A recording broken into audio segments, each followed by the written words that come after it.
বার্তা এক নজর।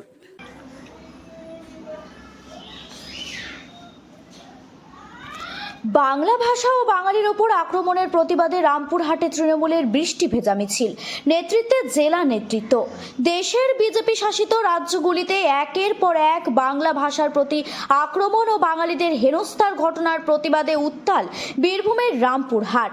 এই বাংলা বিদ্বেষী ষড়যন্ত্রের বিরুদ্ধে আজ রামপুরহাট শহরে তৃণমূল কংগ্রেসের পক্ষ থেকে বৃষ্টি ভেজা মিছিলে সংগঠিত হয়। এই মিছিল শুরু হয় রামপুরহাট শহরের তৃণমূল কংগ্রেসের দলীয় কার্যালয় থেকে। মিছিলে নেতৃত্ব দেন বীরভূমের জেলা সভাপতি কাজল শেখ।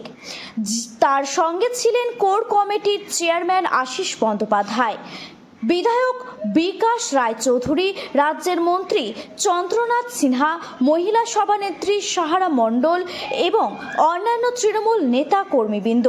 বৃষ্টিকে উপেক্ষা করে ভিজে তৃণমূলের নেতৃত্ব গোটা রামপুরহাট শহরের গুরুত্বপূর্ণ মোড়গুলি পরিক্রমা করেন।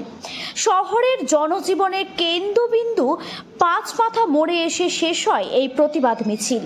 এই মিছিল থেকে দলীয় নেতৃত্ব বিজেপির বিরুদ্ধে সরব হয়ে ওঠে, বলেন, বাংলা ও বাঙালির আত্মমর্যাদার রক্ষার লড়াই থেকে এক চুলও সরবে না তৃণমূল কংগ্রেস। বাংলা ভাষা আমাদের অহংকার, তা কখনোই মুছে দেওয়া যাবে না। আজকের এই বৃষ্টি ভেজা প্রতিবাদ মিছিল তৃণমূল কংগ্রেসের বাংলা ও বাঙালির প্রতি দায়বদ্ধতার এক দৃঢ় বার্তা।